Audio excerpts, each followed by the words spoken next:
മറ്റൊരു വാർത്ത ഇപ്പോൾ എത്തുന്നത് പ്രിയങ്ക ഗാന്ധിക്കെതിരെ മത്സരിക്കാതിരിക്കാനുള്ള മര്യാദ ഇടതുമുന്നണി കാണിക്കണമെന്ന് ലീഗ് നേതാവും മുൻ MLA-യുമായ KNA ഖാദർ മുസ്ലിം ലീഗ് മുഖപത്രമായ ചന്ദ്രികയിൽ എഴുതിയ ലേഖനത്തിലാണ് അദ്ദേഹം ഇക്കാര്യം വ്യക്തമാക്കുന്നത്.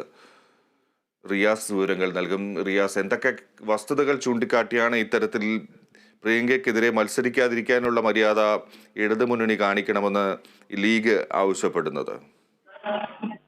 മുസ്ലിം ലീഗിലെ മുതിർന്ന നേതാവും മുൻ MLA-യുമായ അഡ്വക്കേറ്റ് KNA ഖാദർ ഇന്ന് മുസ്ലിം ലീഗിന്റെ മുഖപത്രമായ ചന്ദ്രികയിലെ കോളനി പോയത് കൊള്ളാം എന്ന ശീർഷകത്തിൽ ഒരു ലേഖനം എഴുതിയിരുന്നു. അതിന്റെ ഉപശീർഷകമായാണ് ഇന്ത്യ ഉണ്ടെങ്കിലേ ഇടതുള്ളൂ എന്ന തരത്തിലുള്ള ഒരു ലേഖനം അദ്ദേഹം എഴുതിയത്. അതിനകത്താണ് അദ്ദേഹം പ്രധാനമായും ഈ വയനാട്ടിൽ പ്രിയങ്ക ഗാന്ധിക്കെതിരെ, ഒപ്പം തന്നെ ഇന്ത്യ മുന്നണിയുടെ മുന്നിൽ നടക്കുന്ന രാഹുലിനും പ്രിയങ്കയ്ക്കുമെതിരെ മത്സരിക്കാതിരിക്കാനുള്ള മര്യാദ ഇടത് സ്ഥാനാർത്ഥി കാണിക്കണം, ഇടതു മുന്നണി കാണിക്കണം എന്ന് അദ്ദേഹം പറയുന്നത്. മുന്നണിയിലെ ഏറ്റവും വലിയ കക്ഷിയുടെ ഉന്നതരായ നേതാക്കൾക്ക് വേണ്ടി ആ സീറ്റിൽ മത്സരിക്കാതെ നോക്കേണ്ടത് ഇടതു മുന്നണിയാണെന്ന് അദ്ദേഹം പറയുന്നു. CPM-നെ സംബന്ധിച്ച്, ഇടതു മുന്നണിയെ സംബന്ധിച്ച് അവർക്ക് വിരലിൽ എണ്ണാവുന്ന സീറ്റുകളെങ്കിലും നേടാൻ സഹായിച്ച കോൺഗ്രസ് പാർട്ടിയെ സഹായിച്ചില്ലെങ്കിലും എതിർക്കാതിരിക്കണം. UP മായാവതി ചെയ്ത പോലെ ഇടയ്ക്ക് നിന്ന് വോട്ട് ഭിന്നിപ്പിച്ചതിന്റെ പേരിലുള്ള ഒരു പരാജയപ്പെട്ട മോഡലായി ഇടതുപക്ഷം മാറരുത്.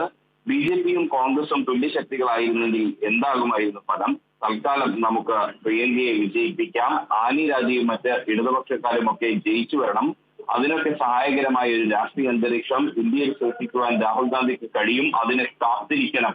ചൂരുണ്ടെങ്കിലേ ചിത്രമുള്ളൂ, കോൺഗ്രസ് ഉണ്ടെങ്കിലേ ഇന്ത്യയുള്ളൂ, ഇന്ത്യ ഉണ്ടെങ്കിലേ ഇടതുള്ളൂ എന്ന് അദ്ദേഹം വ്യക്തമാക്കുന്നു. അതായത് ഇന്ത്യ രാജ്യം ആദ്യം നിലനിർത്തണം. അതിന് രാഹുൽ ഗാന്ധിയും ഇന്ത്യ മുന്നണിയും വിജയിക്കണം. അതിന് വയനാട്ടിൽ രാഹുൽ ഗാന്ധിയുടെ പകരക്കാരിയായി വരുന്ന പ്രിയങ്ക ഗാന്ധി വിജയിക്കേണ്ടത് അനിവാര്യതയാണ്. അതുകൊണ്ട് തന്നെ ഇടതു മുന്നണിക്ക് ജയസാധ്യത ഒട്ടുമില്ലാത്ത ആ സീറ്റിൽ ഇടതുമുന്നണി സ്ഥാനാർത്ഥിയെ നിർത്തി സമയം കളയരുത്. അതിന് പകരം ഇന്ത്യ മുന്നണിയുടെ ആ സ്ഥാനാർത്ഥിയുടെ, അതായത് പ്രിയങ്ക ഗാന്ധിയുടെ വിജയത്തിനായി അവരും കൈകോർക്കണമെന്നൊരു ആവശ്യമാണ് മുസ്ലിം ലീഗ് നേതാവും മുൻ MLA-യുമായിട്ടുള്ള അഡ്വക്കേറ്റ് KNA ഖാദർ തന്റെ ചന്ദ്രിക ദിനപത്രത്തിൽ എഴുതിയ തന്റെ ലേഖനത്തിലൂടെ വ്യക്തമാക്കുന്നത്.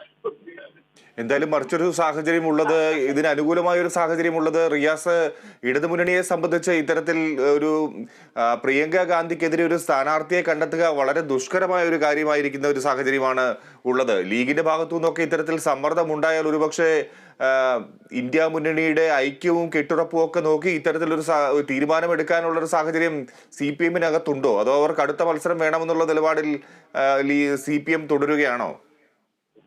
എന്തായാലും CPI ആണ് അവിടെ സ്ഥാനാർത്ഥിയെ നിർത്തുന്നത്. CPIയുടെ സീറ്റായതുകൊണ്ട് തന്നെ CPI മത്സരിക്കുമെന്ന് സംസ്ഥാന സെക്രട്ടറി ബിനോയ് വിശ്വം കഴിഞ്ഞ ദിവസം വ്യക്തമാക്കിയിട്ടുമുണ്ട്.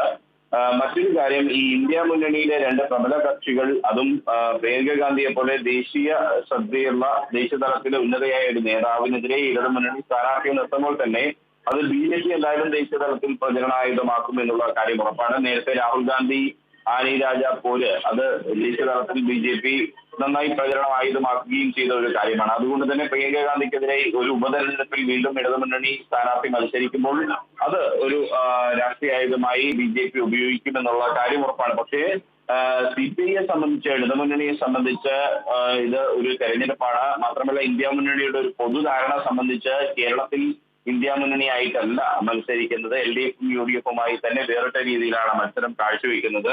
മറ്റൊരു കാര്യം കൂടി ഈ ലേഖനത്തിൽ ആനുപാതികമായി ഇദ്ദേഹം സൂചിപ്പിക്കുന്നുണ്ട്. അത് ഈ തൃശ്ശൂരാണ്. അതായത് പരസ്പരമുള്ള മത്സരം, നേരത്തെ ഇന്ത്യ മുന്നണി മത്സരിക്കേണ്ടുന്ന സമയം ഇവിടെ വന്നാൽ ആ മുന്നണിയിലെ ഘടകകക്ഷികൾ പരസ്പരം മത്സരിക്കില്ല എന്നുള്ളതാണ്. അത് തമിഴ്നാട് ചൂണ്ടിക്കാട്ടിയാണ് അദ്ദേഹം പറയുന്നത്. BJP മുഖ്യ ശത്രുവാകുന്ന കാലം വരുമ്പോൾ ഇവിടെ കോൺഗ്രസും ഇടതുപക്ഷവും തമ്മിൽ മത്സരിക്കില്ല. അല്ലെങ്കിൽ ഒരുമിച്ച് നിൽക്കാൻ ദേശീയ തലത്തിലും സംസ്ഥാന തലത്തിലും ഈ പാർട്ടികൾ തീരുമാനിച്ചാൽ മതി. അങ്ങനെ പരസ്പരം മത്സരം ഒഴിവാക്കാം. അതിന് നാം എല്ലാവരും പരിശ്രമിക്കണം. നല്ലത് അത് തന്നെയാണ്. അങ്ങനെ വന്നാൽ തൃശ്ശൂർ ആരും എടുക്കില്ലല്ലോ എന്ന് അദ്ദേഹം ചോദിക്കുന്നുണ്ട്. അതിനുശേഷമാണ് വയനാട് സീറ്റിന്റെ കാര്യം പറയുന്നത്. അത് സ്വാഭാവികമായും കേരളത്തിൽ ഇടത് വലത് മുന്നണികൾ ഒരുമിച്ച് ഇന്ത്യ മുന്നണി എന്ന രീതിയിൽ തന്നെ മത്സരിച്ചിരുന്നെങ്കിൽ തൃശ്ശൂർ സീറ്റ് നഷ്ടപ്പെടില്ലായിരുന്നു എന്നൊരു കാര്യം കൂടി KNA ഖാദർ തന്റെ ലേഖനത്തിൽ വ്യക്തമാക്കിയിട്ടുണ്ട്. ശരി, റിയാസ് കൈമാറാണ് വിവരങ്ങൾ നൽകിയത്. എന്തായാലും വയനാട്ടിൽ പ്രിയങ്ക ഗാന്ധിക്കെതിരെ മത്സരിക്കാതിരിക്കാനുള്ള മാന്യത, രാഷ്ട്രീയ മര്യാദ ഇടതുമുന്നണി, പ്രത്യേകിച്ച് CPI ഒക്കെ കാണിക്കണം എന്നുള്ളതാണ് KNA ഖാദർ തന്റെ രാഷ്ട്രീയ ലേഖനത്തിലൂടെ ചന്ദ്രികയിൽ എടുത്തു കാട്ടുന്നത്.